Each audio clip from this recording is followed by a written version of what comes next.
Greenhouse people, I'm your host Bill Calkins, and in an effort to provide this critical information in any way you choose to consume it, we are pleased to offer this discussion in video and podcast formats. My guest today is Dr. Will Healy, definitely one of my favorite guests to have on these Tech On Demand videos. Will is a retired technical manager who spent decades with Ball Seed as an advisor to greenhouses around the world. If it's happened in a greenhouse, Will has seen it. This time, he's here to share protocols for finishing African marigolds as part of our Tech On Demand series covering crop culture for key annuals and perennials. From media selection and nutrition to water, light, temperature, pest and disease control, and a whole lot more, finishing crops requires careful attention to avoid losses. If you like this installment, be sure to subscribe to the Tech On Demand podcast on your favorite app and find dozens, maybe hundreds of Tech On Demand videos on the Ball Seed YouTube channel. Will, welcome back to Tech On Demand. I know you like to talk about marigolds. We also have a video on French marigolds that I will put a link to in the show notes, but we're talking African marigolds today. So why don't you go ahead and jump in and tell us why this crop is important and what growers can do to grow it to their best potential.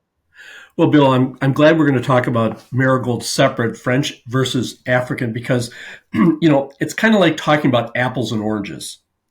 Yeah, they're both fruits, but they're really not the same. There's so many things that are different. Even if you wanted to say a closer comparison might be oranges and grapefruit. They're both considered citrus, but beyond that, they're totally different. And so what we really need to think about is how are African marigolds different from your regular old French marigolds, and how do we be successful with this? Because this is one of those crops I think a lot of growers shy away from because they're kind of a hassle. They're a little bit more work, but they are a higher price point. They're by consumers really enjoy them tremendously. They're a great fall filler. So if you're looking for something for the summer and fall period, especially as you get into Day of the Dead, this is a really great product to produce, and it's not very hard if you follow the rules, but this one does have a lot of rules. So let's talk a little bit about some of the ins and the outs about this and how to be successful. One of the first things that we have to remember, and if we listen to the French marigold presentation, you probably saw this slide and you've probably experienced it with French marigolds, but this is an even greater problem with your African marigolds. You've got to plant them immediately upon arrival. The reason is that you need to get some fertilizer into them so that you can get those bottom leaves to fill out so you can get a nice, full, bushy plant. When you don't get them planted right away, what ends up happening is you just basically, they don't fill out and you end up with that old stick in the pot look, which is definitely not something that we're happy with. Another thing that if you do long-term holding of those plugs, because a lot of times what people will struggle with is they look at the marigolds, and from the top, French and African look about the same, even though they're not. And they'll basically wait to plant them because they're not being if you're doing it in the spring, they're not necessarily going into packs. They're probably going into pots, and you're going to plant the pots later so that they sit around. And if they sit around, they get root bound. And when they get that root bound condition where the roots are basically totally encircling the soil ball, they just don't root out well. And this is really a problem when you want to size this up. Whereas your French marigolds are short and runty little things. If you've got them 6 inches or so, you're probably pretty good shape. Whereas a good African marigold, 9, 12 inches or more, depending upon the pot size and the display that you're trying to get with it, is really critical. And so to get that size, you got to get them planted and get them growing so that they are fed well. You also want to avoid incorrect watering while you're holding them, so where they do this root wrapping. Root wrapping is not a song, Bill. It's not a bunch of guitars. It's roots going around in a circle. And as you see in this picture, the plants on the left, this is where it's wrapping. Why it's wrapping is because they're just tinkling water onto the top. They're putting a little bit of water, and roots are kind of like teenagers. Anyone that has teenagers know that they tend to sit around waiting for something to happen. And if you feed them potato chips and sodas, they're happy, right? They'll just sit on the couch and just lay flat. And that's what you've got here is these, if we like to think of them as adolescent, lazy teenager roots that aren't going down, they're just going around in circles, laying horizontal. And of course, that's the problem is once they start going around in circles, they're not going to go out into the soil ball that you're planting them into. So you want to make sure that when you do water them, if you're not transplanting them immediately, and even when you do, is that you dry them down to a level 2, and you water them up to a level 4 so that you basically force the roots to go down into the pot looking for water, because they will actually head for water if you can. Once they start root wrapping like this, you've got problems. Also, these will stretch a lot, whereas French marigolds, yeah, you can kind of have them under temperatures and they kind of won't stretch. And even if they double in size, they're still small, right? But when these start stretching, the African marigolds, when they start stretching, now you've got problems. So you really want to make sure that you don't have conditions too wet, high diff, and we'll talk more about that, in the holdings where they get really tall. Now, the nice thing about these is that if they are stretched, just plant them deeper. Plant them so that you basically have that tuft of leaves sitting right at the surface. Because one of the things about marigolds is they will form stem roots rapidly when they have a little moisture, as you'll see later. They will form it, and so that you can bury them a little bit deeper, and then they will root out better and be a little stronger. You don't want them to be stretched when you plant them. That's just looking for trouble later on, because you'll never produce a nice quality plant. Marigolds, both French and African, have these kind of interesting thing where they get these black spots and people go, oh, that's a disease. No, that's not a disease.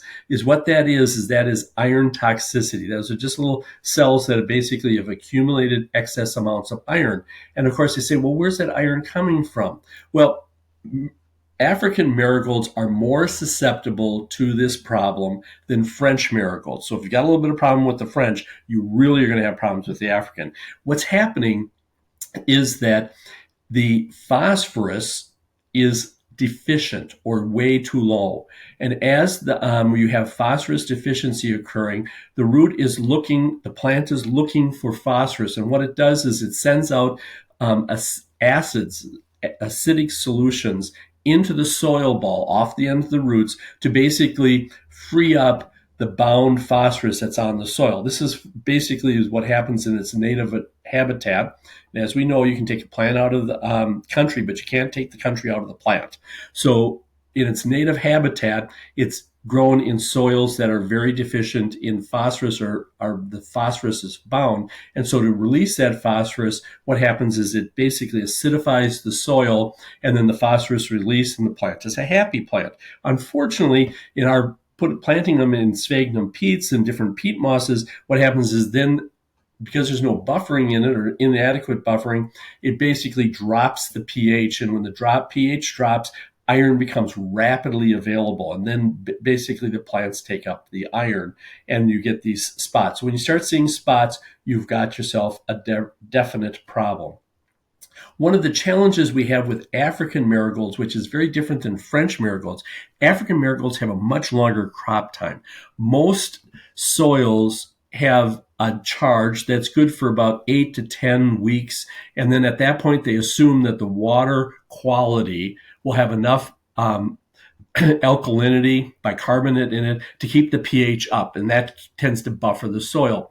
Whereas if you are using pond water, or if you're using low alkalinity water, you've got very pure water, and you're trying to grow African marigolds, you're probably going to see more of this problem, especially late in the crop, because you get to about 8 to 10 weeks old, and suddenly the limestone charge is gone, and the plant is still needing phosphorus, and so it's basically pumping out acids, and it's going to then try to take up the phosphorus, and then the iron basically becomes into the plant, and you start ending up with all these spots on it, and the plant quality goes down. So really monitoring the pH on this is really going to be important as you go through the crop cycle.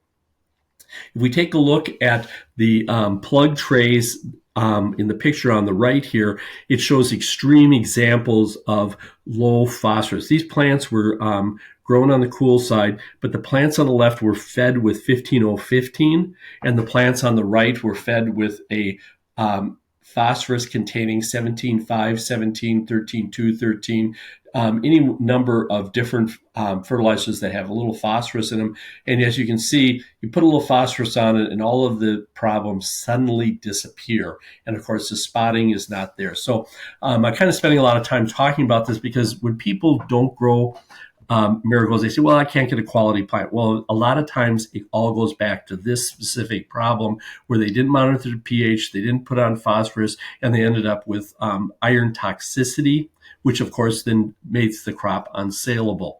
So that's probably the biggest problem that we see with this particular crop. For example, when you're going to go and plant, we want to make sure that we plant fertilized plugs. The reason for that is that the feed needs to be where the plug roots are.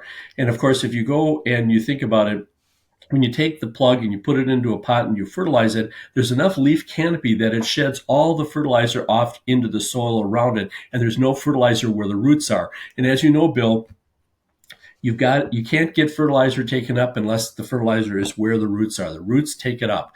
So we want to make sure that we fertilize where the roots are. So immediately before planting, get that 200 parts per million fertilizer on. Now, for example, 20-10-20, in this case, it's a green care formulation. The phosphorus has 43 parts per million phosphorus in it, and that's at 200 parts per million.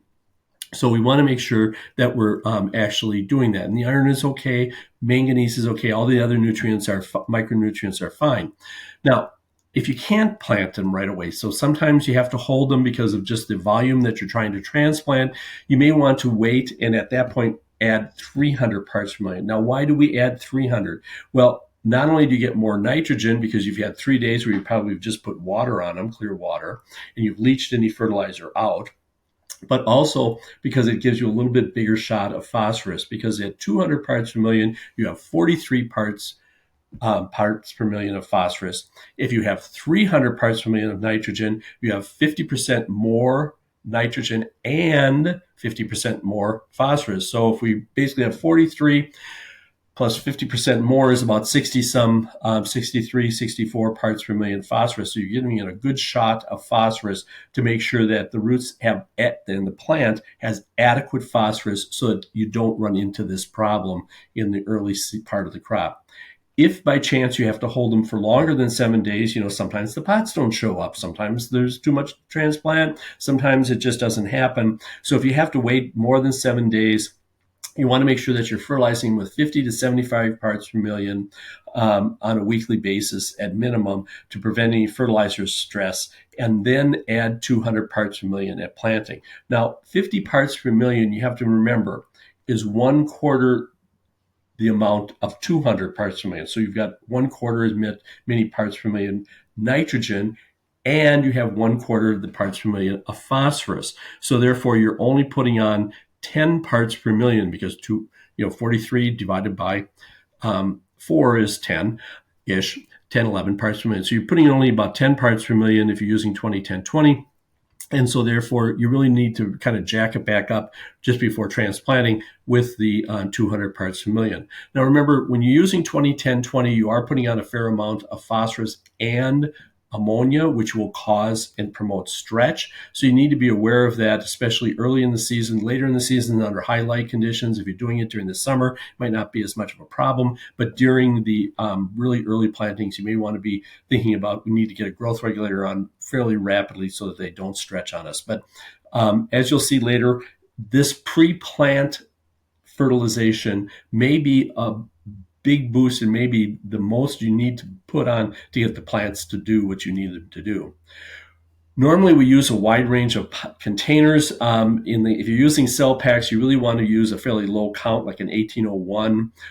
Using a higher count, like a 30 32 or 36 count tray, there you're going to really need to put the growth regulator on to keep them under control. A lot of growers will use different size containers, especially for summer and fall production, so that you can basically get some good sized plants to get that really cool look. Remember, these do have a much longer crop time. Normally, we'll be looking at somewhere between 1 to 2 weeks longer than if you were to use smaller pack sizes, and then basically larger containers. So you start running into plants that are out there 7, 8 weeks, especially late in the season. And that's partially it's due to the issue of flower induction. One of the problems that we run into every year is where the shelf life of the plant is impacted by the fact that they didn't get watered. And if we start tracing back to what caused that, why was it? It's usually because the grower has used a soil where the bulking filler agent that's used with the peat. So, for example, use 50% peat and then you use 50% of, say, a wood fiber in there. You basically have a soil that has a very abrupt drying out. Stays wet, and bam, it dries out. And unfortunately, at retail, that just doesn't work because they're not going to be spending the time watering them as diligently as you would in the greenhouse environment. So we really want to make sure that you don't go above 30% of bulking filler material in that, just so that you have good shelf life of that plant for the consumer, because it's really, you're not growing these for yourself, because you can grow great plants in just about anything. You really want to be growing great plants that consumers can be successful with. And this is one of those that you really want to make sure that it doesn't dry out too fast for the consumer, who then feels like it was wasted money. So making sure that you've got that peat in there to hold the water so that the crop looks good and stays good. Also is absolutely positively essential you test that soil, especially for African marigolds. Remember, I mentioned that this is a low pH sensitive crop. pH drops down, you get all the iron uptake, you get all the spotting, and the quality of the plant goes down. It just is a death spiral. So make sure that your pH, starting pH, the time you put that plant in there, in that pot, is between 6 and 6.5, and that you do have some EC in there so that the plants will actually grow. More of a problem later in the season where you're not really maybe paying the same level of attention to as you would early in the season, or if you're trying to do, say, pansies, which of course like a lower pH, at the same time you're trying to do these, which have a higher pH requirement, and you're trying to manage all this together. So kind of know where you're standing, and then you can react differently as needed. So if you are doing late season and you have soil that the pH is low, say starting out at 5 or less, 5.5, you want to check it again 1 week later. And if it hasn't come up to 6, 6.5, you probably want to get in there with a dolomitic limestone, liquid lime kind of treatment to them, so that you can make sure that the root system is not negatively impacted by that low pH with the iron issue that we know about. So really kind of test that soil both before you plant and then about mid-crop, so that you're sure that you're staying on track. If it does start to drop, you want to top dress if necessary with dolomitic limestone or calcium carbonate, not calcium hydroxide, not hydrated lime. Hydrated lime basically does not give you the same response as either calcium carbonate, which is just regular lime, or dolomitic limestone, which is a little bit better. One of the problems that we run into is the issue of old soil. This is soil that you've saved from last year that you just haven't used, or soil that you bought early in the winter period and you're now going to use it late in the fall, where the starting charge and or wetting agent is gone. The plants in the yellow box were plants that were planted at the same time from the same plug block as the plants that on the right. The difference is that the soil that was used in the plants that were in this block were from soil that was old, that had basically the wetting agent was gone, the starter charge was gone, the limestone charge was gone, and as you can see, the plants are significantly reduced. Every year we run into this, and people go, well, what's the problem? And you kind of start noodling around and find out what's going on, and sure enough, they'd use old soil, because that's about the only way you can do this. Let's just talk about the moisture and fertilization program to give you the high quality plant that you want. Remember, consumers are buying the top. They look at the top of the plant and say, awesome. But growers are producing the root system, because if you have roots, you can make the plant dance. If you don't have the roots, it's really hard to do much of anything. And what we're trying to do is we're using the fertilizer to give us the foliage and the flowers, and we're trying to use moisture to control the roots. And so let's first of all talk about moisture management, because that's really key to getting a good solid root system underneath that plant that you can then make it do what you want it to do. Remember, fish grow in water, roots grow in air. So if you have totally saturated roots with water, they're just not going to grow well. Whereas the roots really need that wet and dry cycling to get good, strong, fibrous root systems to take up nutrients. One of the things that you have to remember about marigolds is they're highly responsive to moisture.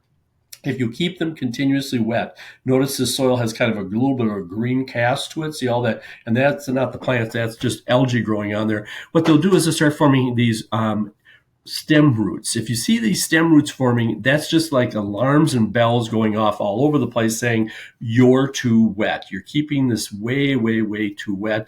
And of course, you've got very soft growth, you've got stretch growth, you're going to have all kinds of problems, so that you really want to make sure that you're not keeping them too wet and you're getting these aerial roots. If you keep them too dry, they tend to be a little bit stunted, especially with African marigolds, where you need a little bit of stretch on them. You really don't want to dry them down too far down to level 1. You don't want them to wilt, because you're going to basically end up with stunted runt plants with premature flowering, which is, of course, a bad plan. One of the things that we like to see growers do when they actually plant the plugs is basically use some type of nozzles that are at an angle to force water into the crop, into this root ball, and force soil down around. If you just water straight down, what happens is there's enough leaf canopy that it basically umbrellas the water around the plant, and you don't force that water in and around the root ball. So if you air gap it, so there's air between the root ball and the soil in the pot, they just don't root out, or they root out very unevenly or very slowly. Remember that with moisture management, especially now that a lot of these would be grown, the African marigolds are grown in pots, you don't want to just pour water on them so that the pot is totally saturated. That's a bad plan, because you end up with a perched water table underneath. You remember that plug is probably about an inch deep. So when you first water the plants in, you want to water them in so that you get enough water down just below the plug so that it roots out and then starts rooting down. And basically what you want to do is after you brought the plants in, is just put enough water on it so you get enough water right down into the upper surface, so that you basically end up with a level 4 maybe at the very top, which will then drain down and slowly move down so that it then dries to a level 2. So as you can see at their different water levels, some of your best root growth is between level 2 and level 3. So this is why we go from level 4 down to level 2. And that way we get it wet enough, and then we get them dry enough. If you're not familiar with the level 1 through 5 watering and how you can manage that, there is a webinar and podcast for you to use to train your grower staff and to remind them on an annual basis, because we forget stuff on what is the appropriate level to irrigate them. Let's talk about the fertilization, especially the feed at pre-plant. Now, this is an example with begonias, but I've done this with just about every crop that we grow, and we see the exact same response. So I'm really comfortable that this is the way to go if you're serious about having highest quality plants, especially if you want plants with roots, with leaves at the bottom of the plant sitting right at the top of the soil. Because what happens is if you feed them late, all the big leaves are at the top, nothing at the bottom, because they're starving at the bottom. So what we want to do is we do a pre-plant. This is some work that Bill Argo did a number of years ago, where he didn't feed the plants. So there's no feed at transplant. They did a pre-plant, at transplant, they fed them.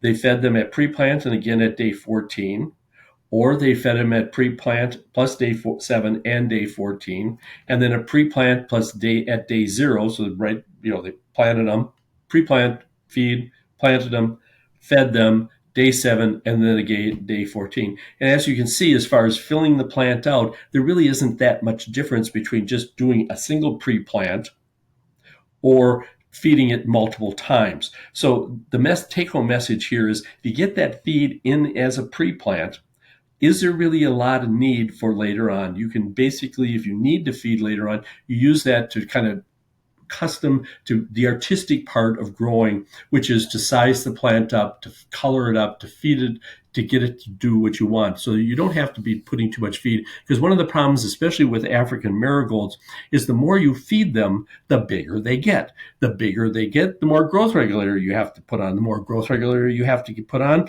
then you just run into this death spiral of working too hard. And growing shouldn't be that difficult. So let's really watch the feed, especially when we're using a fertilizer that has a lot of phosphorus and a lot of ammonia. When you have to put the phosphorus on, because of this iron little issue, the phosphorus requirement, and consequently, they usually use ammonia to put it on. So you base it in the formulation. So therefore, to get the phosphorus, you're going to have to put the ammonia. So putting on too much fertilizer does get you into trouble. Here's a good example of what happens when they don't fertilize them early at pre-plant versus they do feed them at pre-plant. And you can see a significant difference between the plants that perform well versus those that don't. Remember, if you do have excessive leaf expansion, so that you basically got all kinds of leaves, avoid fertilizing late in this production cycle. This is one of the big problems I see growers, is that if it's Monday, we got to feed. Well, no, not necessarily. If you put your feed on early, do you really need to be feeding later on in the crop? If you feel that the plants are not sizing up, you may want to be looking at putting on 75 to 100 parts per million plus a micronutrient charge on a weekly basis, so that you can slowly get them to size up. Because putting on a huge spurt right at the end, what it does is it creates a very soft plant that then has all kinds of post-harvest problems as you go through the retail channels. So you really want to make sure that you're putting on your feed early, not late, because most of the nutrients, specifically nitrogen and phosphorus, is taken up by the roots, moved into the old foliage, then translocated later on. So as needed. So if you're basically putting it on late, you've missed the boat. So you need to get that feed on early, so it gets from the roots into those old foliage, so it's available to translocate as needed. Another thing to think about is putting some fertilizer on at the time of shipping, so that there is retail and consumer success, because we want the consumers to be successful with what we send out to them, so that they'll buy the product again because they were successful. Many times they don't get fed before they're shipped. They go into retail and they get watered, but no fertilizer. And so they're starving to death, and the consumer takes them home. They water them a couple times. They put them into the ground without fertilizer, and then they just kind of linger and linger and linger. Been there, done that. And you kind of feel like, what a failure. I wasted all this money. Why should I do this again? Whereas if you have a crop that's well fertilized at the time of planting, it takes off and it grows vigorously. You think, boy, I'm a really good gardener. So let's talk about light, photoperiod, and temperature, because these are the ones that are fine-tuning. Really, the African marigolds are a late season crop, is better because they really survive better at higher light conditions, keeps them more compact, gets them going. Now, low light, you do get a lot of stretching, and these can stretch because, remember, you're putting a lot of phosphorus and ammonia out there to keep the other problems under control. And so that, and also you want that higher light because it accelerates flowering. These are a facultative short day plant. What that means is that the flowers are terminal. There is a juvenile phase at which photoperiod can be used to control bulking. So if you want vegetative growth in that August to March period, you want to grow them under long days, and then that will give you some size. So if you're doing them early in the season, in the spring season, you may have to have a little bit of long days on them just to get some size on them. Whereas during the April to August period, they're going to just get really, really, really big because the days in most part of the country are longer than 13 hours. If you want rapid flowering, then you basically want to have short days. Anytime the photoperiod is longer than 12 hours, so about March, it starts getting to be right around that critical 12 11 to 12 hours. So if you start looking at planting them in February, March, you may want to put some under short days so that they'll induce right away and they'll be saleable. And if you're doing them for the fall, you absolutely need to put them under some short days to get them to be budded up. If you don't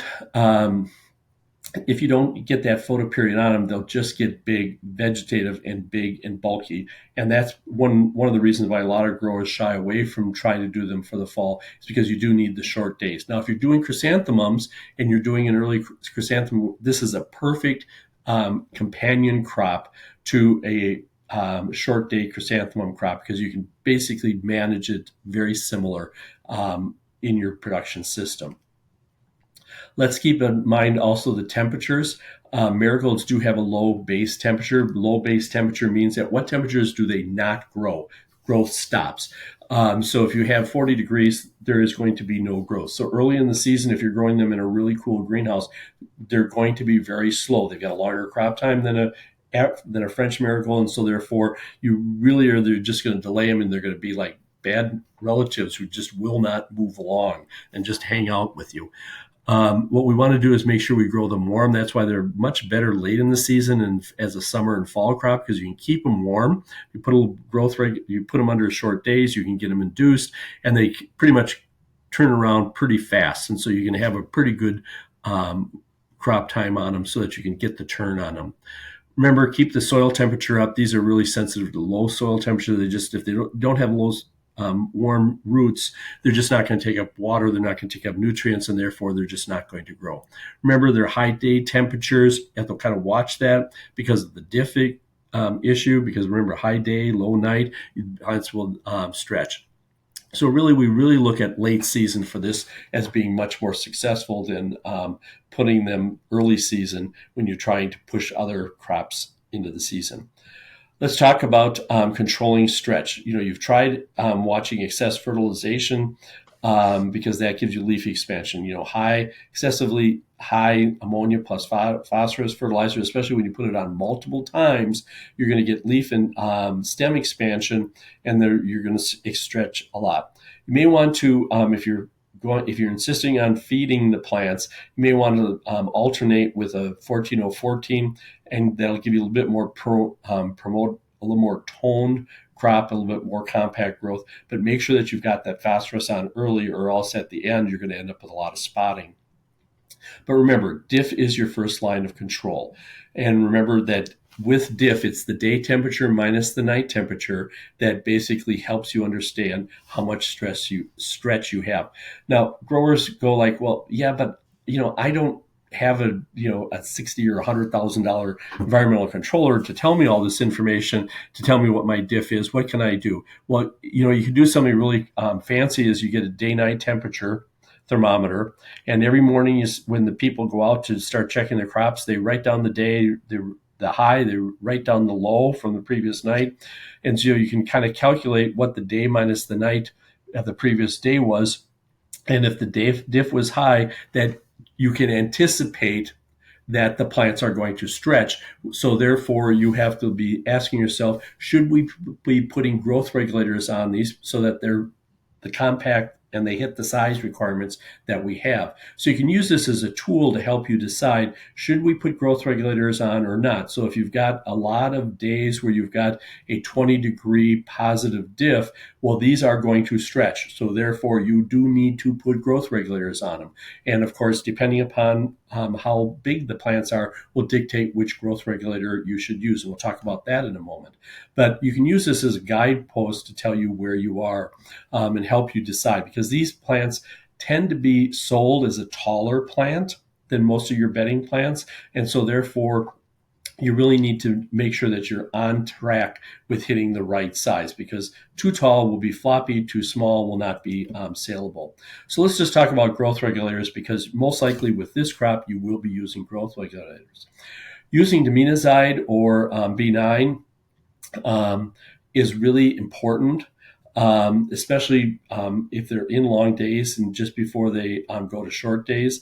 You really want to use a little diminazide, because the short days will keep them a little shorter, and the diminazide will not cause excessive compact growth. Now, if you're late season where you've got a lot of high temperatures, you got a lot of positive diff, basically using paclobutazol, bonsai, or uniconazole magic as a spray is very effective at controlling stretch so that you don't basically stomp on them. Now, the beauty of using both of these two chemicals is that they will give you greener plants because they basically both work towards holding chlorophyll and retaining chlorophyll, so the plants will appear the right color. Now, when all else fails and you find that you are hitting that 90% of the final allowable height, usually you want to, at that point, shift from a spray to a drench, because a drench is much more abrupt and it will basically stop the plants from elongating. So there are recommendations in the Grower Talks Plant Growth Regulator handbook on using different rates for a drench. So you may want to just review that if you do need to start using a drench. So let's talk a little bit about what kind of insects do we need to be looking at. And remember, when you're monitoring for insects, always be looking above and below the bench crop. Having a card sitting 6 feet above the bench so that they're easier to see is really not very useful. You need to make sure that that card is right above the crop canopy so that you can basically catch any of the insects that are hopping up off the plants onto those cards, because they love to stick around. Ha ha ha. Underneath the bench is really critical, especially for a couple of insects where there's a soil-borne component. Thrips are a problem with this crop. Let's not kid ourselves. And the problem with thrips control is that part of the life cycle is in the soil. So this is why we need to measure underneath the bench so we can get an early indication that we've got thrips starting to come up out of the soil. So if you've got a thrips problem, especially if you're doing these late in the season, so you're doing this as a fall crop, and early in the season you had some thrips, well, I can almost guarantee that you're going to have, again, thrips late in the season, even if you had a period with nothing in the greenhouse, because the thrips are not stupid. They've survived for thousands of years by knowing that when the ground is dry, they shouldn't come out because there's nothing there. So therefore, as soon as you then bring a crop in and water the soil, guess what they say? There must be something here. And they basically come out of the pupal stage and head up into the crop and start the cycle all over again. And of course, the cycle we're concerned with is any of the tossable viruses, INSV, TSWV. So really, thrips management is about monitoring what's in the soil and treating the soil for pupa, because trying to control them once they're up in the canopy is much more complicated. Also, you want to watch out for mites. And if you've got mites wandering in, you have to ask yourself, where did they come from? Because they don't spontaneously combust. So they're around there somewhere. And you need to basically get in there and look at your mite population, where are they coming from, and control them over there. There's a number of different chemicals that you can use depending upon what's available in your particular location. Aphids are basically usually drop-ins. They're coming in from somewhere else, not so much in the spring, but when you're doing these summer fall crops, you really have to watch out for aphids, because they do spontaneously combust. If you ever experienced a drop-in of aphids, you know exactly what I'm talking about. Suddenly you go from there's nothing here to the next day of, oh my. So you really have to monitor very carefully for aphid population. From leaf spots are probably your biggest disease risk: hungry, cold, wet plants. Probably wet plants in the fall season is more of a problem, and hungry wet is more of a problem than hungry cold. Hungry cold is more of a spring problem. Botrytis in the heads. This is why when you're doing pots, you may want to consider some sub-irrigation or drip irrigation, or very careful watering, especially once flowers are present, because those heads tend to collect water. And then if you have high relative humidity at night, which is not uncommon during the summer period, or in the winter when you've got your greenhouse closed down, you end up with botrytis in there, and you can wipe out an entire perfect crop in a matter of days just due to incorrect relative humidity management and watering practices. If you've got a Pythium or Rhizoctonia problem in that crop, you really want to stand back and ask yourself, why are we watering incorrectly? Because these are water problems and watering conditions. You're not getting it dried down to level 2. You're basically the days between watering is too many days. 3 days is the maximum from watering to dry down.